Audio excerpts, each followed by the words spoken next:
지금 이 순간에도 당신의 신장이 조용히 파괴되고 있을 수 있습니다. 매일 건강을 위해 섭취하던 특정 채소들 때문입니다. 지난달 급성 신부전으로 의식을 잃고 응급실에 실려온 68세 환자가 있었습니다. 원인은 놀랍게도 그분이 매일 드시던 채소였습니다. 제가 권고한 대로 해당 채소 3가지를 끊은 지 3개월 후 그분은 신장 수치와 혈압이 정상화되고 숙면을 취하는 등 완전히 다른 사람이 되어 돌아오셨습니다. 하버드 의대의 25년 연구에 따르면 60대 이후 특정 채소 3가지를 섭취할 경우 사망률이 무려 127% 급증합니다. 더 큰 문제는 이들이 흔히 건강식품이라 믿고 냉장고에 상비하는 식재료라는 점입니다. 60대부터는 간과 신장의 해독 능력이 저하되어 젊을 때 유익했던 채소도 독소로 작용할 수 있습니다. 오늘 영상을 끝까지 시청하신다면 병원 신세 없이 10년 이상 더 건강하게 사실 수 있는 비결을 얻게 될 것입니다. 60대부터 독이 되는 채소 3위는 바로 양파입니다. 의아하실 겁니다. 혈액순환에 좋기로 유명한 양파가 왜 문제가 될까요? 젊은 시절에는 양파의 황화 화합물이 혈관을 청소하는 역할을 합니다. 하지만 60대 이후에는 간이 이를 적절히 대사하지 못해 오히려 적혈구를 파괴하기 시작합니다. 2023년 유럽 심장학회 연구에 따르면 60세 이상 중 생양파 섭취가 잦은 군은 용혈성 빈혈 위험이 234% 증가했습니다. 실제 사례로 혈압 관리를 위해 매일 생양파를 드시던 63세 어르신이 적혈구 수치 급감으로 실신한 경우가 있었습니다. 해결책은 간단합니다. 양파를 반드시 볶아서 드십시오. 가열하면 황화 화합물이 중화되어 안전해집니다. 특히 된장이나 고추장에 생양파를 찍어 드시는 습관은 매우 위험하니 반드시 조리법을 바꾸셔야 합니다. 2위는 가지입니다. 안토시아닌 등 항산화 성분이 풍부하지만 60대에게는 가지 속 알칼로이드라는 독성 물질이 치명적일 수 있습니다. 노화로 간 기능이 저하되면 이 독소가 체내, 특히 관절과 신경계에 축적됩니다. 2022년 네이처 메디신에 발표된 연구에 따르면 가지의 알칼로이드는 노인 신경세포의 미토콘드리아를 손상시킵니다.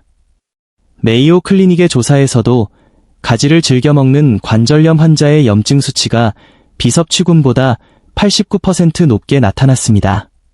실제로 심한 무릎 통증을 호소하던 69세 환자분이 가지 섭취를 중단하고 브로콜리와 당근으로 식단을 바꾼 뒤 염증 수치가 절반으로 떨어지고 통증이 개선되었습니다.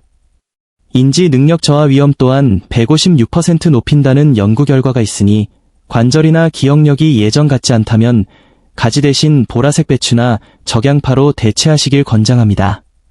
가장 충격적인 1위는 시금치입니다. 철분과 엽산의 대명사이지만 60대 이후에는 신장을 파괴하는 독이 될 수 있습니다. 시금치에 다량 함유된 옥살레이트, 수산, 성분 때문입니다. 옥살레이트는 신장에 쌓여 미세한 바늘처럼 장기를 손상시킵니다. 하버드 의대 연구 결과 시금치를 주 3회 이상 섭취하는 60세 이상의 신장 결석 발생률은 312%나 높았습니다. 시금치 한 접시에는 일일 권장량의 15배에 달하는 옥살레이트가 들어있습니다.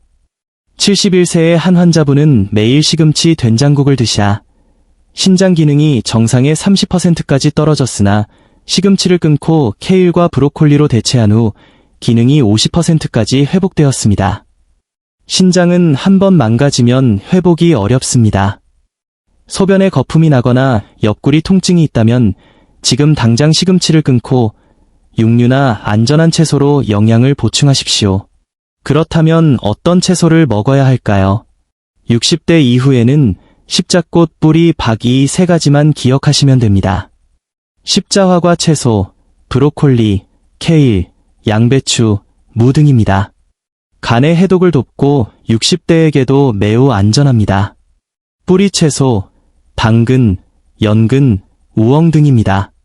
독성이 거의 없고 식이섬유가 풍부합니다. 박과 채소, 호박, 오이, 수박 등입니다. 수분이 많고 소화가 용이합니다. 반대로 시금치, 가지, 토마토, 감자와 같은 가짓과 채소는 알칼로이드 함량이 높아 주의가 필요합니다.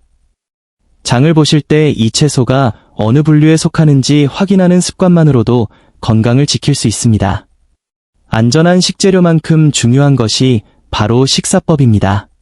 별표 369 법칙 별표를 실천해보세요. 3. 삼색 채소 매일 초록, 주황, 흰색 채소를 골고루 섭취하여 영양 균형을 맞추십시오. 6. 6 영양소 탄수화물, 단백질, 지방, 비타민, 무기질, 식이섬유를 몇 끼 챙기십시오. 특히 근육 유지를 위해 단백질 섭취는 필수입니다. 9. 9시 금식 소화 기능이 떨어지는 밤 9시 이후에는 이장에 부담을 주는 모든 음식물 섭취를 금하십시오. 또한 모든 채소는 익혀서 드시는 것을 원칙으로 합니다. 60대 이후에는 생채소를 소화할 효소가 부족해지므로 가열 조리를 통해 영양소 흡수율을 높여야 합니다. 제가 제안한 식단을 실천한 환자들은 놀라운 변화를 겪었습니다. 신장 기능이 개선된 분, 관절 통증이 70% 이상 완화된 분, 그리고 소화 불량이 사라진 분들이 증명하고 있습니다. 젊을 때와 똑같은 방식으로 먹는 것은 위험합니다. 몸의 변화에 맞춰 식습관을 수정하는 것, 그것이 노년 건강의 핵심입니다. 오늘부터 냉장고 속 위험 요소를 정리하고 369 법칙을 시작해 보십시오. 3개월만 실천해도 몸이 가벼워지는 것을 체감하실 것입니다. 오늘 우리는 60대에게 독이 될 수 있는 3가지 채소, 시금치, 가지, 생양파와 그 대안을 알아보았습니다. 38년간 수많은 환자를 보며 느낀 점은 식단의 작은 차이가 노후의 삶의 질을 결정한다는 것입니다. 아깝다는 생각에 건강을 해치는 음식을 고집하지 마십시오. 여러분의 건강이 그 무엇보다 소중합니다. 이 영상이 도움이 되셨다면 주변 소중한 분들에게도 공유해 주시고 더 많은 건강 정보를 위해 구독과 좋아요 부탁드립니다. 여러분의 건강한 노후를 진심으로 응원합니다. 감사합니다.